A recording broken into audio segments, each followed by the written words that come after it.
உயர்நிலை காலமாக பொற்காலமாக திகழ்கின்றது. முச்சங்கத்தோடு தமிழ் பணி நின்று விடாமல் 1901 மே மாதம் 24ஆம் தேதி தமிழை காக்க பாலவனத்தம் ஜமீன்தார் பாண்டித்துரை தேவர் மதுரையில் 4ஆம் தமிழ் சங்கத்தை தோற்றுவித்தார். இன்று நெல்லையில், திருச்சிராப்பள்ளியில், சென்னையில் தமிழ்ச்சங்கம் என்னும் பெயரில் தமிழ் மொழி வளர்ச்சி பணிகள் நடைபெற்று வருகின்றன. ஔவையார் சங்க தமிழ் மூன்றும் தா என வேண்டுகிறார். கம்பர், மாணிக்க வாசகர், அப்பர், ஞானசம்பந்தர், ஆண்டாள் சங்கத்தை பற்றி குறித்துள்ளார்கள். சின்னமனூர் செப்பேடு தமிழ் சங்கங்களின் இருப்பை பதிவு செய்துள்ளதை பார்க்கிறோம். சங்க இலக்கிய வரையறையை தமிழுலகம் கணக்கிட்டுள்ளது. இன்று தமிழகத்தில் தமிழ் சார்ந்த 360 அமைப்புகள் செயல்படுகின்றன. தமிழ் சான்றோர் பேரவை, உலக தமிழர் பேரமைப்பு போன்றவை தமிழ் இயக்கங்களை ஒருங்கிணைத்துள்ளன. இன்று உலக தமிழர்களே ஒன்றுபடுங்கள் என்கிறோம். யாதும் ஊரே யாவரும் கேளீர் என்ற உயரிய நோக்கத்தை வழங்கிய கணியன் பூங்குன்றனார் முழக்கத்தை அடிப்படையாக கொண்டு உலக தமிழர்கள் ஒன்றிணையும் முயற்சிகள் நடக்கின்றன. மொழிசார் இயக்கங்கள் தோன்றுவதற்குரிய சமுதாய சூழல். தலைப்பு: ஆரியர்களுக்கு பின் தமிழ்நாட்டில் புகுந்தவர்கள் களப்பிரர்கள். அது காலகட்டம் கிபி 250 முதல் 575 வரை. இவர்கள் மதுரை சங்கத்தை செயலிழக்க செய்தவர்கள் களப்பிரர்கள். பாலி மொழியை புகுத்தினர். ஆரிய கோட்பாட்டினை அடித்தளமாக்கினர். பல்லவர்கள் காஞ்சியை தலைநகராக்கிக் கொண்டு சமற்கிருத கல்லூரிகளை அமைத்து சமற்கிருத கல்வெட்டுகளை பதித்தவர்கள். பக்தியே முக்திக்கு வழி என்று உரைத்து இயற்கை வழிபாட்டு தமிழனை குழப்பிவிட்டவர்கள். கோயில்களுக்குள் பூசை செய்பவர்களாக வேத மந்திர பிராமணர்களையும் தேவதாசிகளையும் நுழைத்தவர்கள். மணிப்பிரவாள நடை மூலம் கண்ணான தமிழை குருடாக்க முனைந்தவர்கள். தமிழ் கல்லடிப்பட்ட கண்ணாடியாக விளங்கியது அவருடைய காலத்தில். கிபி 1014 கசினி முகமது காலம் முதல் கிபி 1743 ஐதராபாத் நிசாம் காலம் வரை படையெடுத்து பண்பட்ட பழந்தமிழை வீழ்த்த முயன்றவர்கள். ஆங்கிலேயரும், அதாவது இஸ்லாமியர்கள் ஒரு பக்கம் நமக்கு தாக்கம் ஏற்படுத்தினாங்க, அதை சொல்றேன். அது ஆங்கிலேயரும் பிரித்தானியரும் அரசியல் ஆளுமை பெற்றனர். 7/3/1835 ஆங்கில மொழி தமிழ்நாட்டின் ஆட்சி மொழியானது. தமிழ்தாயின் உடம்பில் பல அம்மை தழும்புகளை சமணர்கள், பௌத்தர்கள், வைணவர்கள், சைவர்கள் பதித்தனர். சில பேர் சொல்றாங்க சைவமும் வைணவம் தான் தமிழை காப்பாற்றியது என்று சொல்லுகிறார்கள். அதுல ஒரு சின்ன உண்மை இருக்கொழிய, நீங்க அவங்களுடைய இலக்கியத்தெல்லாம் ஆராய்ச்சி பண்ணீங்கன்னா 40 விழுக்காட்டு பிறமொழி சொற்களை அவங்க பயன்படுத்தி அவங்களுடைய கடவுள் கொள்கைகளை அவங்க பரப்பியிருக்கிறாங்க. அதுக்காக எழுதியிருக்கிறேன். அடுத்தது இஸ்லாமியர், அவங்க பங்குக்கு இஸ்லாமியர், கிறித்தவர் தங்கள் பங்களிப்பை செய்து தமிழியலுக்கு சில நன்மைகளுடன் மொழி தூய்மையில் பங்கம் ஏற்படுத்தினர். இது என்னுடைய கருத்து. கலப்பு தமிழ் சமஸ்கிருதம் மேட்டுக்குடியினரிடம் வாழ்வியல் ஆகியது. அந்த ரெண்டும் கலப்பு தமிழும் வந்துருச்சு, சமஸ்கிருதமும் மேட்டுக்குடியினரோட வாழ்வில் 1935க்கு முன்னால நான் சொல்றது.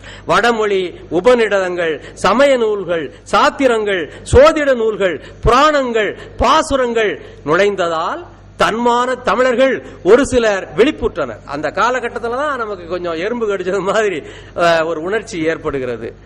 அதான் மறைமலடிகள் காலம்னு வச்சுங்களேன். தமிழ் மொழியை சம்பந்தர் நல்ல நமக்கு தெரியும். அவரு தமிழ் மொழியை பற்றி நிறைய அவருடைய படைப்பு இலக்கியங்கள்ல எழுதியிருக்கிறாரு. 260 இடங்களில் புகழ்ந்துரைத்துள்ளார். அதெல்லாம் நடந்திருக்குது. இவரை போலவே சுந்தரர், சேக்கிழார், மாணிக்க வாசகர் முன் வந்து தமிழோடு இசை கலந்த பல பதிக பாமாலைகள் மூலம் தமிழ் விழிப்புணர்வுக்கு வழிகாட்டினர். ஆனா இருந்தமிழே உன்னால் இருந்தேன், இமையோர் விருந்தமிழ்தம் என்றாலும் வேண்டேன் என்று எழுச்சி பெற்றனர். அந்த காலத்துல மொழிசார் இயக்க முன்னோடிகள் என்று சில பேர் இருக்காங்க. இந்த இயக்கத்துல பக்தி இயக்கத்துடன் சித்தர்கள் முதல் பாரதியார் வரை பலரும் பாடியிருக்கின்றனர்.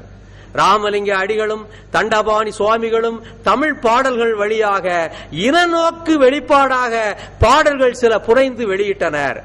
ஆரியத்தின் வழக்கொழிந்த மொழியின் தாக்கத்தால் தமிழ் மொழி சீரிழமை குன்றாமல் வாழ்வியல் மொழியாக்கியதை பேராசிரியர் மனோன்மணியம் சுந்தரம் பிள்ளை நீராறும் கடலுடுத்த நிலமடந்தை கெளிலகும் என்று தொடங்கும் மொழி வாழ்த்தில் கூறியுள்ளார்.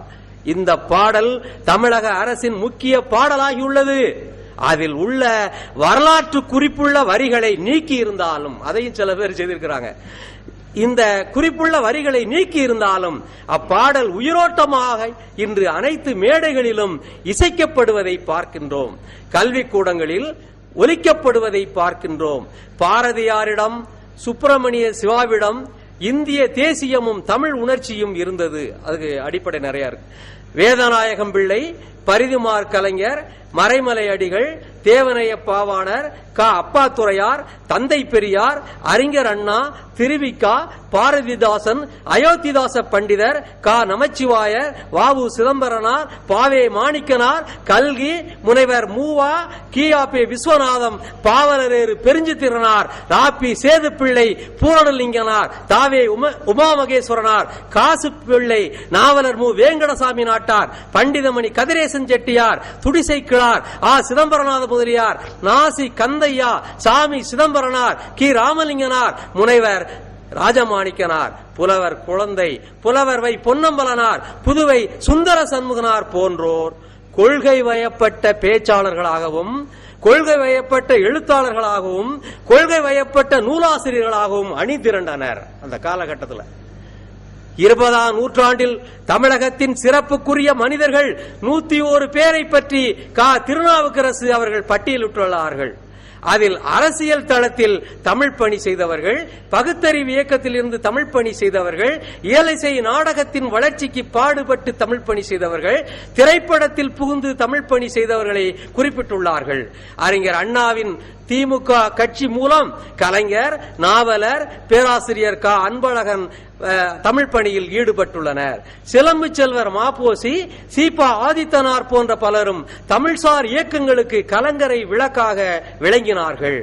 வாரியார், அண்ணாமலை அரசர், சுப்பையா பிள்ளை சைவ சித்தாந்தம், தேப்போமி போன்றோர் குறிப்பிடத்தக்க பணி செய்துள்ளனர். இன்று பல நெடுமாறன், தமிழ் சான்றோர் பேரவை அமைத்த அருணாசலம், தமிழ் இயக்கத்தினுடைய தலைவர் இளவரசு, தென்மொழியினுடைய ஆசிரியர் புலவர் இறைக்குருவனார், புலவர் இளங்குமரனார், முகமாமணி, வாமு சேதுராமன், மா இலே தங்கப்பா, தமிழமல்லன், தமிழாலயன், அருளியார் இங்க உட்கார்ந்து இருக்கிறாங்க. ரொம்ப மகிழ்ச்சியா இருக்கு. அருளியார், அடுத்து மா செங்குட்டுவன், எல்லாம் நிறைய பேர் இப்ப உயிரோடு இருக்கிறவங்க நான் சொல்றேன். மணியரசன், இவங்கெல்லாம் இயக்கம் நடத்துறாங்க, தமிழ்சார் இயக்கங்களை. அடுத்து தியாகு போன்றோர் இதழ்கள் மூலம் தமிழியல் தளத்தில் தமிழ் பணி செய்கின்றனர். பலர் மன்றங்கள், சங்கங்கள், பேரவைகள் மூலம் தமிழ் பணியாற்றி வருகின்றனர். சிங்காரவேலர், சிவானந்தம் தமிழ் பற்றுடன் பொது உடைமை புகழ் பாடியவர்கள். தஞ்சை ஆபிரகாம் பண்டிதர், வரகுண பாண்டியன், மதுரை பொன்னுச்சாமி, மீபாக்கா சுந்தரம் தமிழாராய்ச்சியில் தமிழிசையின் பெருமையை நாட்டியவர். மொழிசார் இயக்கங்களின் போராட்டங்கள், வெற்றி தோல்விகள் இந்த தலைப்பு. எளிய நடையில் தமிழ் நூல் எழுதிட பலர் முனைந்தனர். இலக்கண நூல் புதிதாக இயற்ற ஓரிருவர் முன்வந்தனர். வெளி உலகில் சிந்தனையில் புதிதாக விளைந்துள்ள எவற்றினிற்கும் பெயர்களெல்லாம் கண்டு தெளிவுறுத்தும் படங்களோடு சுவடியெல்லாம் செய்து செந்தமிழை செழுந்தமிழாய் செய்வதும் வேண்டும் என்ற பாவேந்தர் பாரதிதாசனின் கனவை நனவாக்க தமிழ் போராளிகள் எழுதுகோலுடன் புறப்பட்டனர். அயர்லாந்து அறிஞர் கால்டுவெல் கிபி 1856